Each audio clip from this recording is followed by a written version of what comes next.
पत्थरबाजी में जैसे जैसे जांच तेज हो रही है, बड़े नाम सामने आने लगे हैं। दिल्ली पुलिस ने जानकारी दी है कि मोहिबुल्ला नदवी, जो रामपुर से समाजवादी पार्टी सांसद हैं और पार्लियामेंट्री गली की मस्जिद के इमाम भी हैं, वो भी मौके पर मौजूद थे। एक वायरल वीडियो भी सामने आ रहा है जिसमें मोहिबुल्ला नदवी पुलिस के साथ बहस करते दिखाई दे रहे हैं। पुलिस का आरोप है कि नदवी ने भीड़ को उकसाया। पुलिस जल्द सपा सांसद से पूछताछ करेगी। रिपोर्ट देखिए।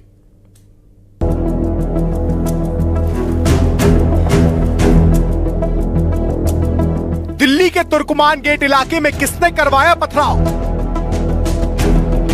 दिल्ली के तुर्कमान गेट पत्थरबाजी केस में बहुत बड़ा खुलासा। मौके पर मौजूद थे समाजवादी पार्टी के सांसद मोहिबुल्ला नदवी।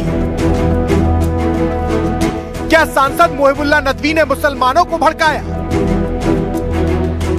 बीती रात जिस वक्त दिल्ली के तुर्कमान गेट इलाके में कोर्ट के आदेश पर अतिक्रमण को हटाने की कार्रवाई की जा रही थी, उस वक्त प्रशासन की कार्रवाई के खिलाफ उत्तर प्रदेश की रामपुर लोकसभा सीट से समाजवादी पार्टी के सांसद मोहिबुल्ला नदवी पुलिस के साथ बहस और धक्का मुक्की करते दिखाई दे रहे थे।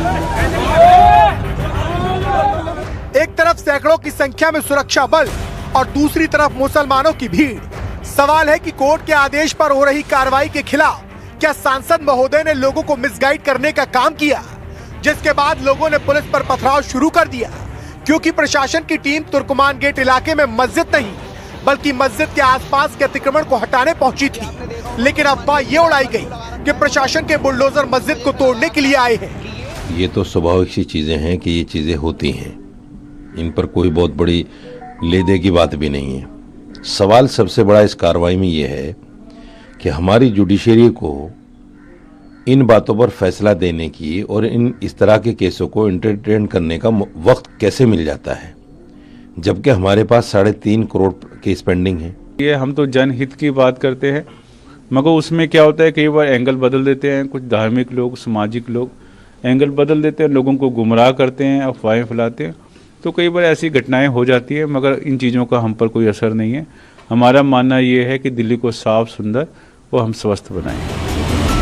कुल मिलाकर इस मामले में लोगों को जमकर मिसगाइड करने का काम किया गया।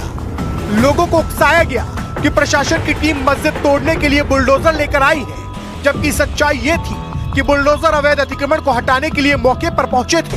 हालांकि राजनीतिक पार्टियों ने इसे भी सियासी रंग देने की कोशिश की।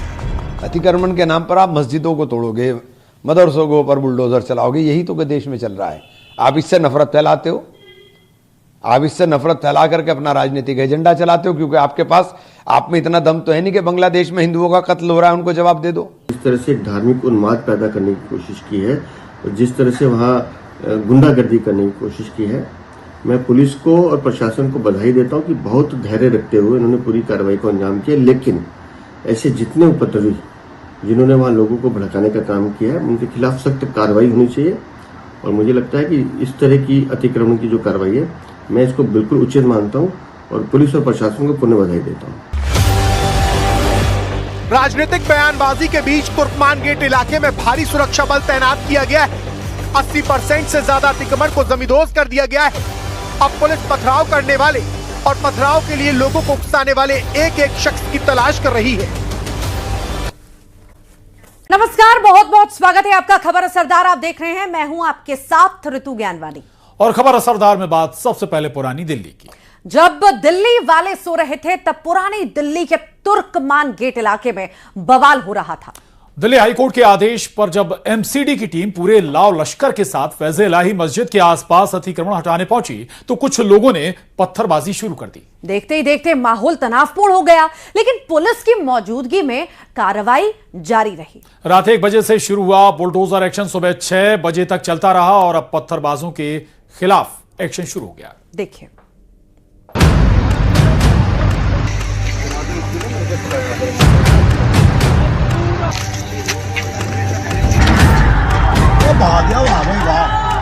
जवाब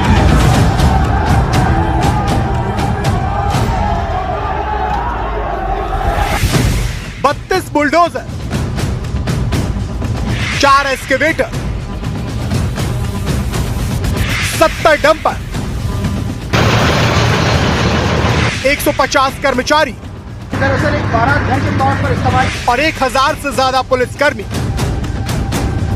इतनी जोरदार तैयारी के साथ कल रात 1 बजे एमसीडी की टीम पुरानी दिल्ली की फैज-ए-इलाही मस्जिद के आसपास अतिक्रमण हटाने पहुंची थी। एमसीडी को आशंका थी कि अतिक्रमण हटाने के दौरान उन्हें स्थानीय लोगों के विरोध का सामना करना पड़ सकता है, और हुआ भी वही। वो भाग गया, वाह भाई वाह, जवाब नहीं।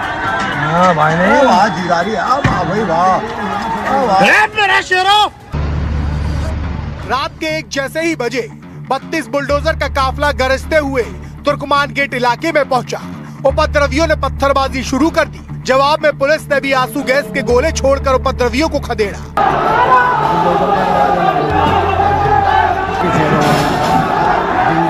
आधी रात को दिल्ली नगर निगम की टीम यहां पर मौजूद है। बुलडोजर एक्शन लगातार चल रहा है। एक बार अगर तस्वीर दिखाने की कोशिश करेंगे कमलदेव, चूंकि यहां से थोड़ा दूरी पर हम मौजूद हैं। देखिए यहां पर आपको बुलडोजर यहां पर दिखाई देंगे। ये रामलीला ग्राउंड से लगा हुआ हिस्सा है इस मस्जिद परिसर का। आपको बता दें, ये साफ कर दें, स्पष्ट कर दें, मस्जिद परिसर में बारात घर है और एक डायग्नोस्टिक सेंटर है, उसको ध्वस्त किया जा रहा है। आसफ अली रोड पर मेरी मौजूदगी है और यहां से बेहद करीब से बुलडोजर की कार्रवाई आपको दिखाते हैं। मस्जिद फैज-ए-इलाही का जो अवैध अतिक्रमण था उसको बुलडोजर से ध्वस्त करने की कार्रवाई लगातार चल रही है। आप तस्वीरों में देखेंगे कई बुलडोजर यहां पर आपको नजर आएंगी। आधी रात को ये कार्रवाई चल रही है। इस वक्त 2:15 बजे हैं और करीब 1 बजे से ये कार्रवाई चल रही है।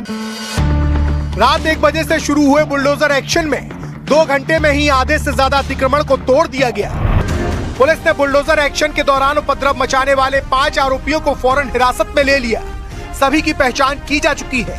इसके अलावा सीसीटीवी और बॉडी कैम की मदद से भी पत्थरबाजों की तलाश की जा रही है। सीडी से इंटीमेशन मिला, आपने अपना फोर्स लगाया। इससे पहले ही ये एक्चुअली हमें जब पता चला था, हमने एरिया के लोगों को बुलाए थे और उनको समझाने की कोशिश की और 95% लोग तो समझ भी गए थे ये कानूनी कार्रवाई है।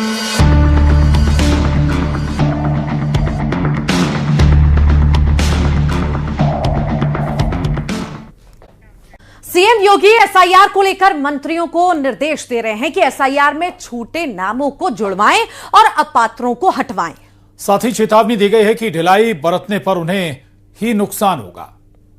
वहीं एसआईआर में 2.89 करोड़ वोटर्स के नाम कटने पर जहां अखिलेश ने निशाना साधा, वहीं बीजेपी ने भी पलटवार किया है। रिपोर्ट देखिए।